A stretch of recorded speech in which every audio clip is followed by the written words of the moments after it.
Good news para na pud sa mga tao nga angay makahibalo o makadungog bahin sa pulong. So ang pulong nga pinakamaayo sa imong kaugalingon unsa ba gayud? Ang tao nga walay kalipay sa iyahang kaugalingon diha sa Ginoo mo nang lisod kayo. Apan ang tao nga naay kalipay diha sa Ginoo mas maayo. Kaysa pagkakaroon nga panahon, daghan ang mga tao nga ginasalikway nila ang matuod ug ang kamatuoran niini nga angay nilang sundon para sa ilahang kaugalingon. Mas ginahatagan nilang importansya ang kalibutanon kaysa ilahang pagpangita sa kamatuoran mao diha sa presensya sa Ginoo. So ano unsa ba ang presensya sa Ginoo nga ilahang masabtan sa ilahang kaugalingon? Ang ilang pagbuhat naa ang presensya sa Ginoo ang pagsunod sa iyahang mga lagda o sa iyahang kasuguan. Ang tao nga nagsubay niini pinakaimportante gyud nga siya makahibalong unsa ba ang kasuguan. Kay daghan ang mga tao karon nga wala nila masabtan unsa ba ang gusto o kabubuton sa Ginoo. Kay ang Ginoo ang iya lamang gusto ang pagsunod o ang tao ulipon sa Ginoo, sulugoon sa Ginoo. Unsa ang gusto sa Ginoo mo iyang pagkasundon. Kay sa gingon pa kung ang Ginoo mao ang imong hari, so imo siyang sundon. Kung unsa ang iyang mando para sa imo, imong buhaton. Ayaw pagbuhat og dautan, ayaw pagpamakak. So kana siya usa na siya kamatang nga angay nimong sundon. Apan ang mga tao karon nga ang ilang gipakaginoo tao.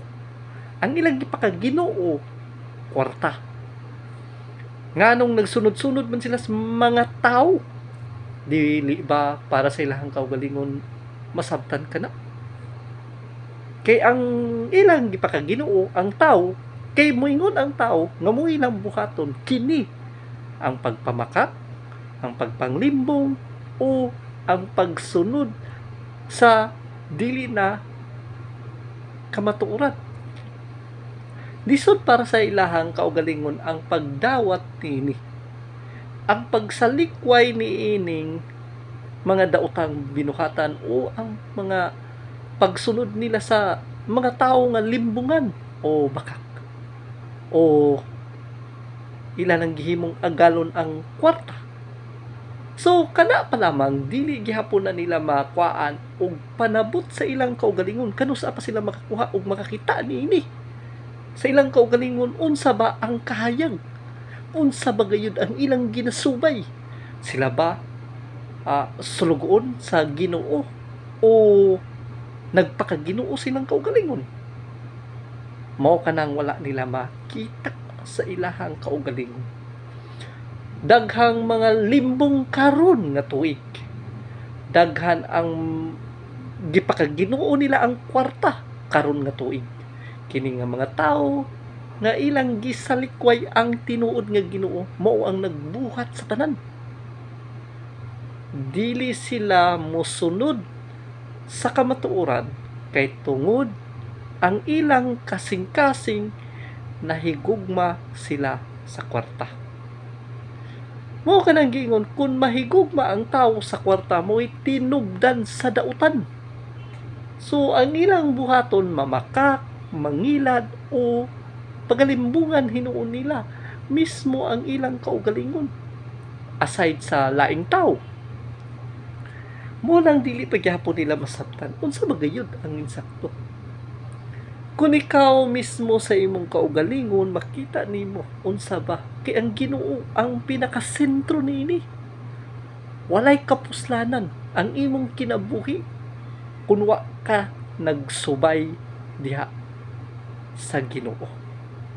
Walay kapuslanan ang imong naangkon dinis kalibutan pinaagi sa imuhang pagpanglimbong o paghigugma sa bahandi. Walay kapuslanan niini. Kay ang tanan mahanaw lamang. Mawala na siya sa imong mga kamot. Ug panahon nga ang imong pagkatapos sa kalibutan, dili na nimo mapuslan.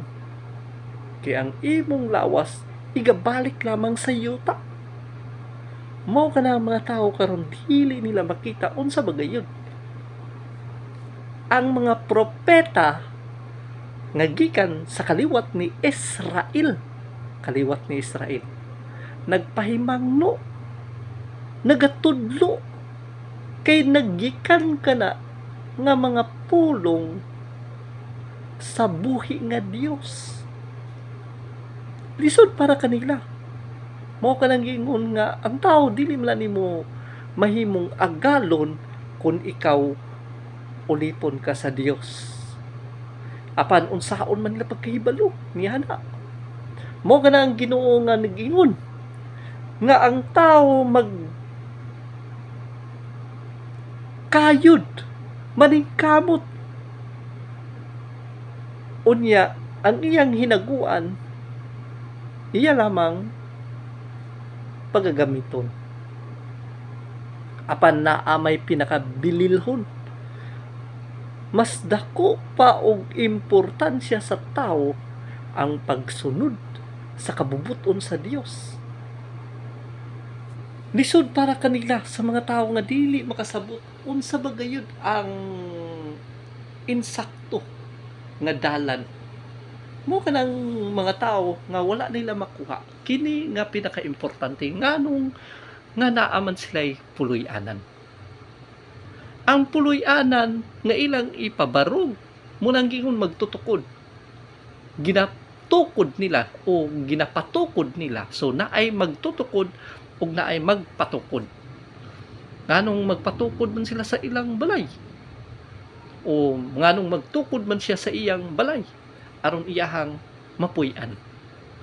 Inana gyapon ang Ginoo. Ang Ginoo ang magtukod. Apan unsaon man pagtukod niini. Pinaagi sa iyahang mga instruction. So kung naay mga materialis ang imuhang pagpatukod mo gid imong sundon para ang imong puloy-anan naay quality, durably, lig-on. Muna siya ang wala nila masabtan. Apan ang Ginoo moog gyapon ang iyang gihatag para sa tao nga mahimo niyang puloy-anan ang lawas sa tao.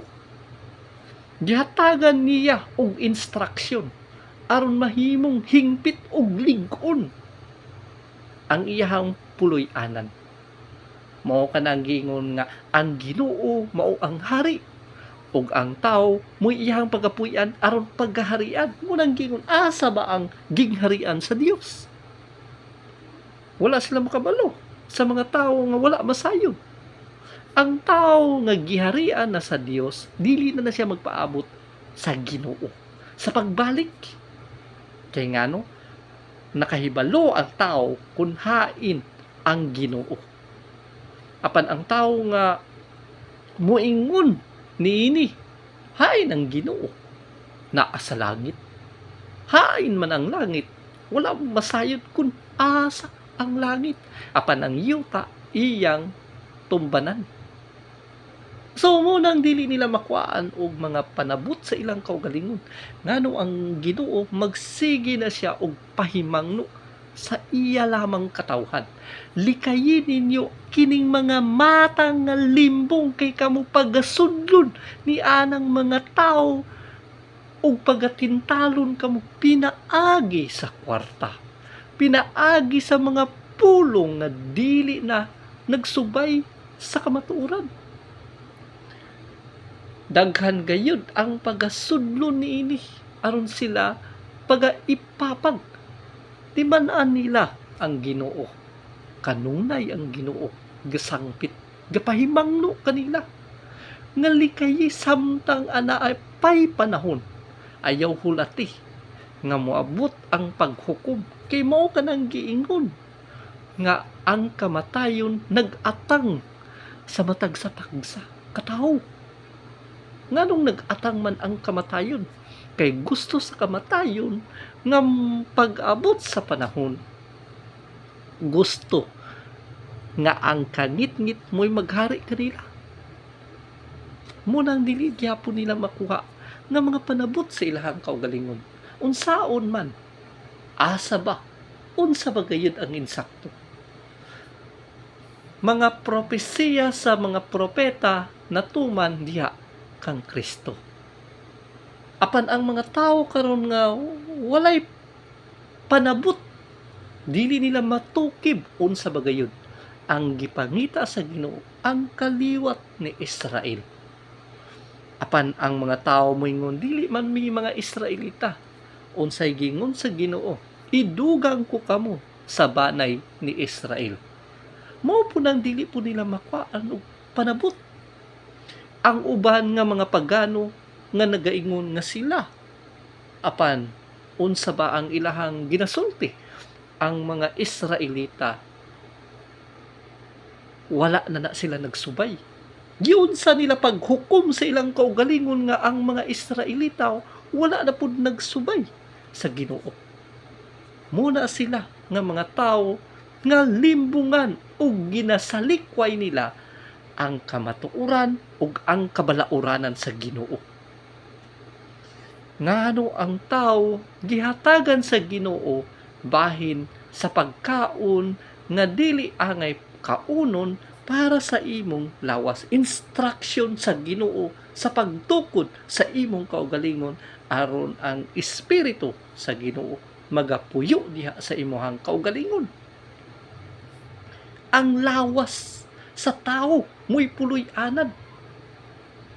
Unsa pa ba ang tao sa pagtukod siyang kaugalingon? Moingon ang tao wala na nga balaod sa ila na, kay sila nagatukod sa ilahang kaugalingon sa wala nagsubay sa instruction sa Ginoo, bahin sa lawas ug bahin sa kalag. Mo nang dili nila masabtan ang bahin sa kalag, mao kanang ilang paghukom nga wala nag-uban kanila ang Ginoo, ang Ginoo Espiritu. Moingon sila nga dili mo tingog, kini sila bakakon. Ang Ginoo mo sulti sa iyang mga pinili. Apan ang mga tao nga moingon kami pinili man ni sa Dios, unsaon nila pagsabot niya na nga moingon nga gitukod ang ilang kaugalingon, apan wala makasabot unsa nga klase sa pagtukod gikan sa espiritu sa Ginoo. Daghan ang wala makasabot niya na, kay tungod alang kanila sa ilang kaugalingon nga kusog, sa ilang kaugalingon nga panabot, dili nila matukib unsa bagayod ang insakto. Lisod para kanila ang tao nga magsulti bahin sa pulong sa Ginoo, mangita og kwarta. Apan ang Ginoo nagasugo sa iyang mga pinili, sulti lamang sila bahin sa akong pulong. Dili ba masingpit ang giingon sa Ginoo nga wala kay gipangayo kanila, apan ang Ginoo mulihok ni ana nga dili ka mangayo apan hatagan ka. Mao kanang dili nila masabtan ang matagsatag sa kanila unsa ba kay kanang mga tawo nga nahatagan og maayong balita o kamatuoran, sila mahatagag grasya o mabless sila pag-ayo kay tungod nakatutok sila sa Ginoo. Kay ang tao dili naman matutok sa Ginoo, moingon ania na pud ni siya kay kwarta na pud ang iyang tumong. Ang tao mo salikway sa tao, dili maminaw sa pulong sa Ginoo, dili maminaw unsa gayud ang balaod sa Ginoo. Ang Ginoo nagingon kung ikaw magminyo, paris lamang ang lalaki ug ang babae magkahiusa, og kini sa atubangan sa Ginoo nanumpa ka hangtod sa katapusan sa inyong kutlo sa inyong kinabuhi, mao lamang ang makapaputol niya ng pakigsaan sa Ginoo. Mao rin na siya ang wala nila masabtan. Mo kining mga tao tungod sa ilahang pagkagahi sa ilang kasing-kasing, o kining tungod sa mga tao nga dili sila kontento sa ilang kaugalingon. Sila ang nagapili sa ilang kaugalingon. Apan kung kuhaan nilang panabot, kini ang gitudlo sa propeta. Pangita og kaparis nimo nga sama sa imong pagtuo, aron kamo magkasinabot. Mao kana ang gihatag nga pulong nga pinakalig-on og hingpit. Kung kining imong maparis dili sama sa imong pagtuo, mahimo kang mananapaw. Kay kini nga mga tawo dili sila mutuo, bahin niya ng katapusan lang ang pahuman sa ilahang saad. O ang katapusan ang mahimong gawas nun ang ilang kaugalingon. Mo kanang wala nila masabtan ang pagpangilad gamit ang ngalan sa Ginoo kay tungod sa kwarta. Apan kung ikaw nagasulti lamang ikaw sa maayong balita, mas mahimuot pa ang Ginoo sa imong gibuhat kung ikaw nianhi ako aron sa pagsulti lamang sa pulong sa Ginoo og pagpahimangno kanimo nga ang iyang balaod pinakabililhon alang sa imong kaugalingon. Usa ka na siya kahiyas ang balaod. Kay kana siya, kung imo ka na siyang ginaampingan, gihatagan nimo na siya og bili sa imong kaugalingon. Kay kana siya, usa na siya ka materialis sa imong kaugalingon, sa pagtukod sa imong kaugalingon, aron ikaw mapuy-an sa Espiritu sa Ginoo. Nganong muduol ka man og mangayo kag pasaylo sa Ginoo, aron pasayloon ka unsa may pinakauna nga pulong sa Ginoo kun ila nang madungog.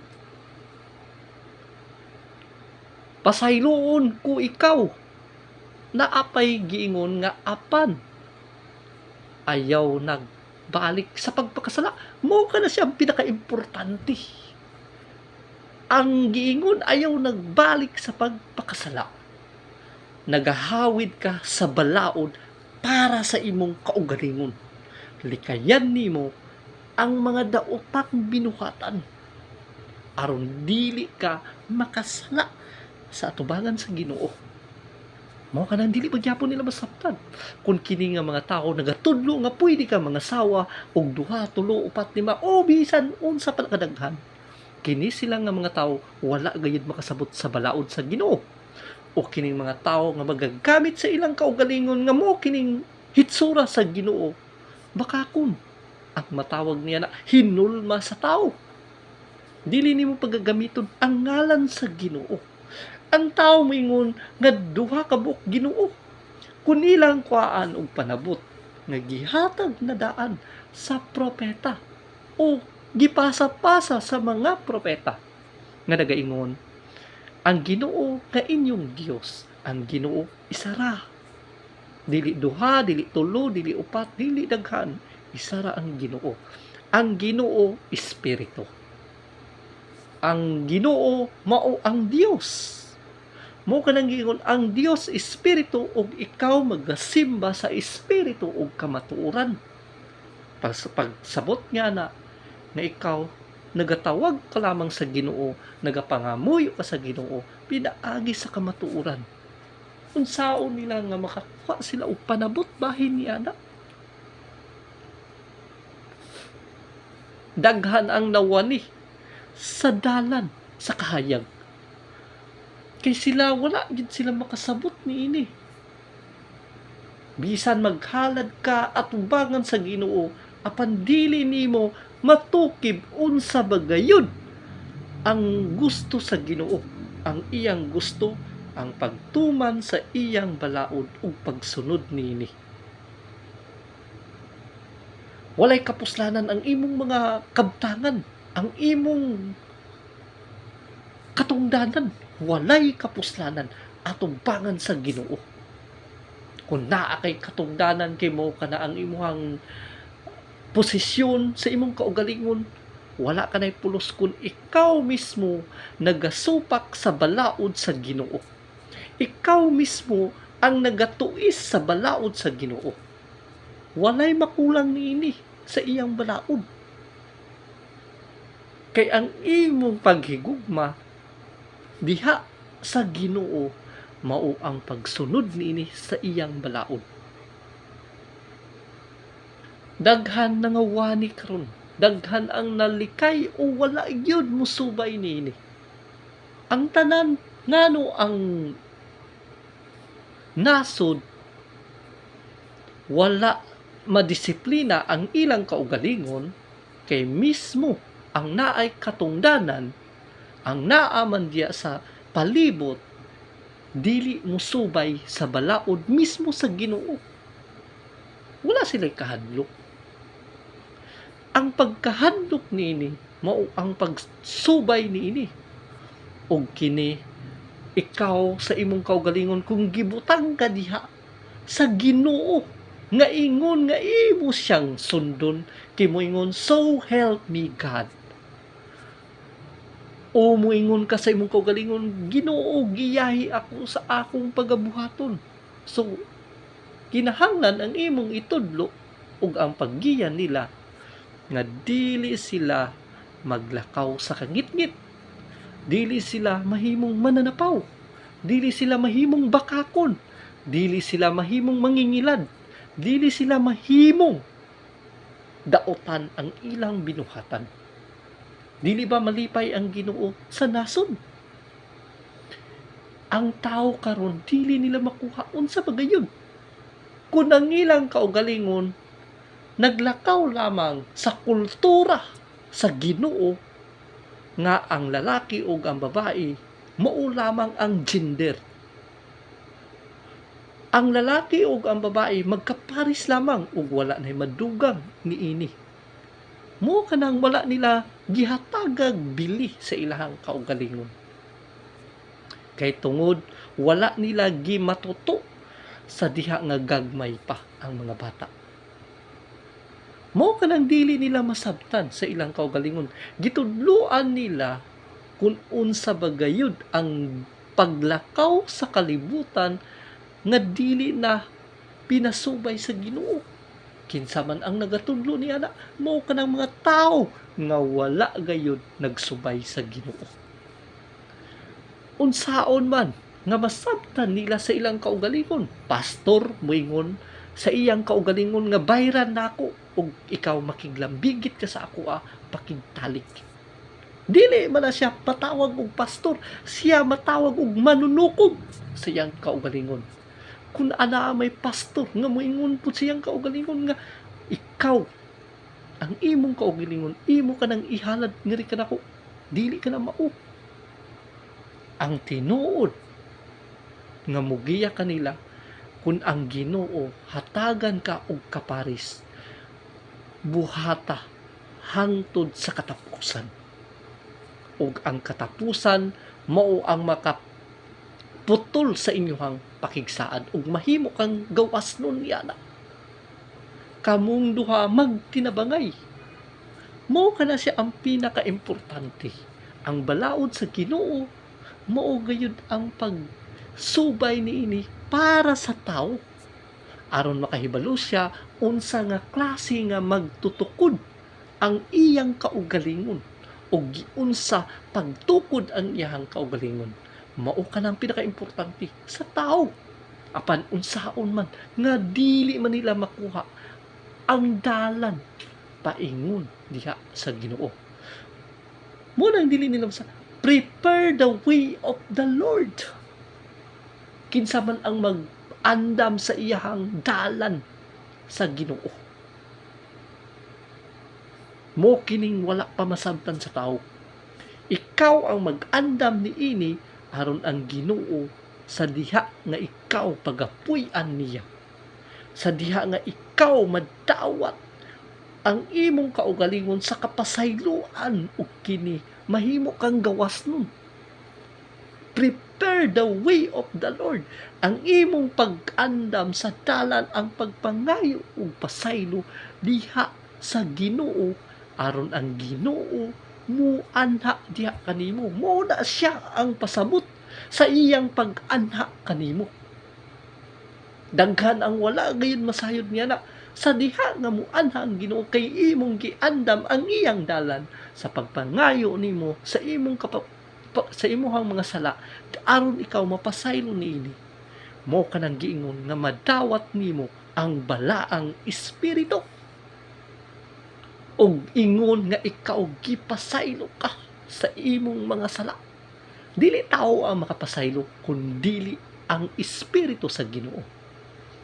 Ang Ginoo mo'y manluluwas. Mao kanang ang pulong nga Hesus o sa Hebreo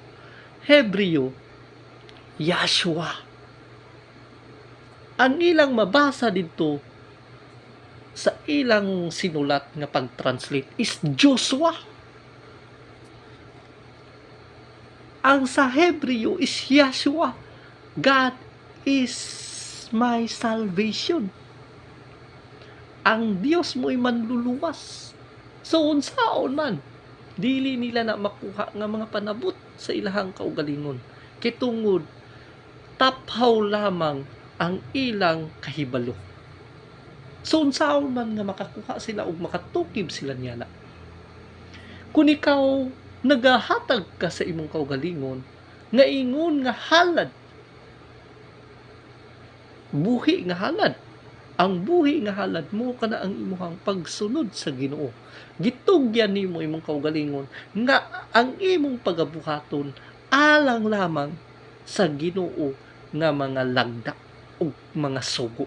Pagsunod nini, ayaw pagpamakak, ayaw pagpangilad sa imong isikataw, ayaw limbungi, labi na ang mga kabus nga mga tao. Kay kun kini imong pagalimbungan, ginalimbungan usab nimo ang Dios. Labi na kining imuhang ginalimbungan iyaha sa Dios. Ang ubang mga tao nga wala gayud makahibalo niana, munang dili nila madawat. Ngano kini nga mga tao nga nagpabilin sila nga kabus. Ang Ginoo wala siya nagbutang og tao nga mahimong kabus. Ang tao ang wala makakita unsaon nila pagsubay niini sa insakto aron dili sila mahimong kabus. Munang dili nila masabtan sa atubangan sa Ginoo walay pobre kaniya. Apan unsaon nila pagkahibalo? Sila walay kulang kanila sa matag adlaw-adlaw, anaa sila'y madawat nga grasya. Lisod para kanila unsa bagayod ang insakto nga kamatuoran. Mao kini ang kinahanglan sa tawo nga pagsunod niini. Kay ang Ginoo mao lamang ang tinubdan sa tanan. Anaa kaniya ug wala gayoy makulang diha kanimo. Hinaot nga kini nga pulong makahatag sa imo og tin-aw sa imong kaugalingon aron ikaw masayod unsa bagayod ang tumong sa imong kaugalingon hantod matapos sa kalibutan.